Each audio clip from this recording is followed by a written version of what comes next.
Sebab itu dalam isu ijtihad ni, kita jangan keras kepala. Kita ambil pandangan yang kita rasa betul, dan kita berlapang dada dalam perkara pada orang lain yang pegang pendapat yang berbeza dengan kita. Kalau masalah tu masalah khilaf yang muktabar. Nampak tuan-tuan? Baru ni saya kena hentam jugalah. Sebab isu Nabi lahir dalam keadaan berkhitan ataupun tak ni. Tuan-tuan baca kan?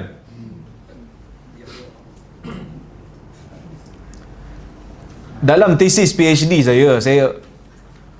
saya letak pun satu muka surat tesis tu. Hang nak baca pandangan yang detail, hang baca tesis tu sampai habis. Ni tesis pun tak baca. Lepas tu dia kata kita menghina Nabi. Secara saya dalam tesis tu, saya bawa semua riwayat-riwayat Nabi telah lahir berkhitan ni. Yang Nabi lahir dan sudah berkhitan ni saya bawa riwayat. Tesis saya bidang hadis. Bila bidang hadis, PhD hadis, tak boleh kata ulama' ni kata macam ni, ulama' ni kata macam ni, saya pilih yang ni lah. Sebab apa pilih yang ni? Sebab saya suka yang ni. Tak boleh. Kita mesti bagi tahu kenapa kita pilih yang tu. Kalau tak dalam Viva, memang teruklah kena taram. So, berdasarkan kajian, memang ada ulama' yang mengatakan, hadis Anas yang mengatakan Nabi karamati ala rabbi an wulidtu makhtunan masrura. Hadis tu riwayat Tabarani daripada Anas, daripada Jalul Hasan. Hasan riwayat daripada Anas. Hasan al-Basri riwayat daripada Anas. Nabi kata karamati ala rabbi, kemuliaan aku yang Tuhan bagi ke aku lahir dalam keadaan sudah berkhitan dan tali pusat telah putus. Hadis ni berlaku khilaf. Banyak lagi hadis yang lain. Ada hadis Abu Hurairah, ada hadis daripada Abbas, banyak lagi riwayat yang lain. Tapi semua riwayat tu ada yang palsu, ada yang matruk, ada yang terlalu dhaif. Riwayat yang paling kuat riwayat ni lah, riwayat Anas. Yang mana riwayat ni dikeluarkan oleh Tabarani dan dikeluarkan oleh Ad-Diya Al-Maqdisi dalam kitab dia Al-Mukhtarah.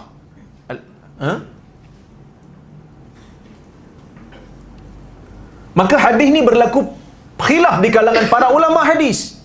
Sebahagian daripada mereka mengatakan hadis ini sahih seperti Diya. Kerana Diya bila dia keluarkan dalam kitab dia Al-Mukhtarah menunjukkan hadis itu sahih. Kerana dia sebut di awal kitab, saya akan masuk cuma hadis sahih pada saya yang tak terdapat dalam Bukhari dan Muslim. Saya akan masuk dalam kitab saya. Maka bila Diya riwayatkan hadis ni dalam kitab dia, menunjukkan hadis ni pada Diya adalah sahih. Tak payah sebut pun orang tahu dah. Bila sebut wa hadzal hadis akhrajahu Diya Al-Maqdisi fil Mukhtarah, orang tahu dah pada dia sahih lah. Siapa yang mengaji hadis dia akan tahu benda ni. Kemudian pandangan ini disanggah oleh Ibn Asakir. Ibn Asakir pun riwayat dalam Tarikh Dimashq. Tuan-tuan boleh faham ke ni? Ke tinggi sangat? Kan? Okey kot kan? Tak ada tinggi sangat. Orang belajar hadis ni poyo je, kono hebat sangat. Orang faham je dia kata kan. Ibn Asakir dia riwayat juga hadis ni. Kemudian lepas dia riwayat hadis ni, dia dhaifkan hadis tu. Dia dhaifkan. Maknanya ada dua pandangan paling kurang terhadap hadis tu. Terhadap fake pada hadis tu isu lain. Kalau fake ada isu lain. Ini kita bincang hadis dulu, bincang riwayat dulu. Ada yang kata sahih, sebahagian kata hasan, ada yang kata dhaif. Siapa yang kata dhaif lagi selain pada Ibn Asakir? Ibn Katsir. Ibn Katsir kata wa fi kulli zalika nazar, dia kata semua pandangan yang kata sahih tu perlu diteliti semula. Maksud dia apa?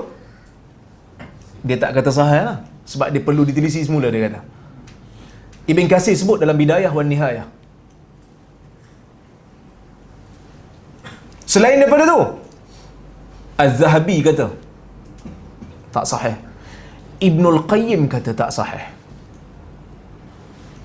So ada dua pandangan. Saya pun kaji lah. Yang kata sahih, dia tak bagi apa-apa bukti. Dia cuma keluarkan hadis tu dalam kitab dia. Yang kata daif, dia bawa bukti. Dia kata semua riwayat-riwayat yang datang, yang riwayat daripada, kan saya sebut tadi, riwayat tu riwayat Anas kan? Yang riwayat daripada Anas, Hasan Al-Basri. Yang riwayat daripada Hasan Al-Basri, Yunus Ibn Ubaid. Yang riwayat daripada Yunus adalah Hushaim. Yang riwayat daripada Hushaim ada 2 orang. Mana Hushaim menjadi madar. Hadis ni semua berkumpul pada Hushaim. 2 orang anak murid yang riwayat daripada Hushaim. Ni Hushaim. Atas ni Hasan Al-Basri, Anas. Yunus, Hasan Al-Basri, Anas. Tu Nabi. Bawah ni 2 orang. 2 orang. Anak murid Hushaim ni 2 orang. Seorang nama dia Sufyan Al-Misisi, matruk. Dia ni terlalu dhaif, tak boleh pakai. Seorang lagi Al-Hasan Ibn Arafah. Al-Hasan Ibn Arafah saduq, boleh pakai, hadis dia hasan. Tapi masalah, sebab apa masalah? Anak murid kepada Hasan bin Arafah ni ada 3 orang. Seorang kaki pendusta hadis, 2 orang tak dikenali. Hadis sahih ke tak? Tak sahih. Sebab itu kata Ibn Asakir tak sahih. Sebab tu saya buat pandangan tak sahih berdasarkan kajian kita. Tapi kita tak pernah kata orang yang kata sahih bongok, bahlul. Tak ada. Kerana kita tahu ini masalah khilaf. Hang pilih pandangan yang hang rasa tepat, aku pilih pandangan aku. Bahkan kata Ibnul Qayyim, orang yang mengatakan, orang Arab, kalau ada bayi lahir dalam keadaan sudah berkhitan, mereka menganggap itu satu aib. Kerana cacat. Sebab itu Imru Al-Qais buat satu syair kutuk Kaisar Ar-Rumi, kutuk Caesar, Roman Caesar kan? Kerana dia lahir dalam keadaan dah siap khitan, dia buat syair tu kutuk dia. Kemudian Caesar pergi racun dia kerana tak puas hati sampai mati.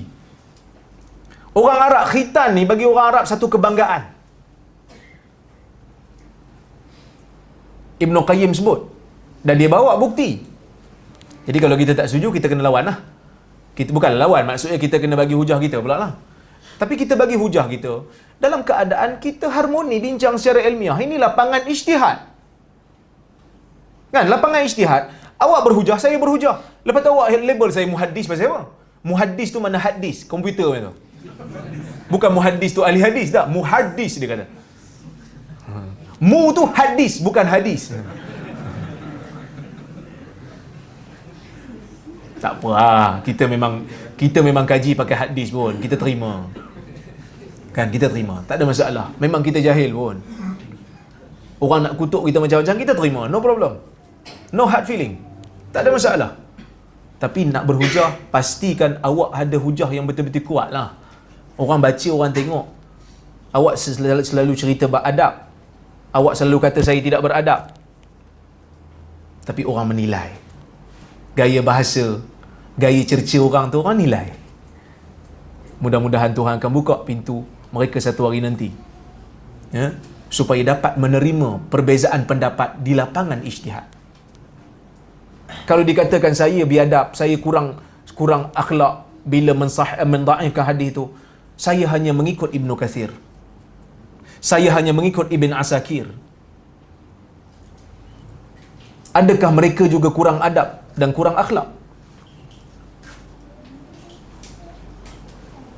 Kita fikir-fikirlah tuan-tuan. Saya nak bagi tuan-tuan fikir je. Kan? Kita dah letih dah bincang isu ni. Bincang isu, konon-kononnya bila kita bincang dalam-dalam sikit, ulama' dah bincang panjang dah, hang tak payah sibuk lah.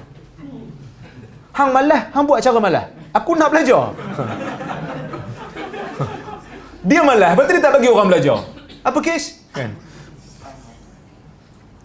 Pasal apa kita masuk bab tu? Luahan perasaan. Bersama Rozaimi Ramli kan?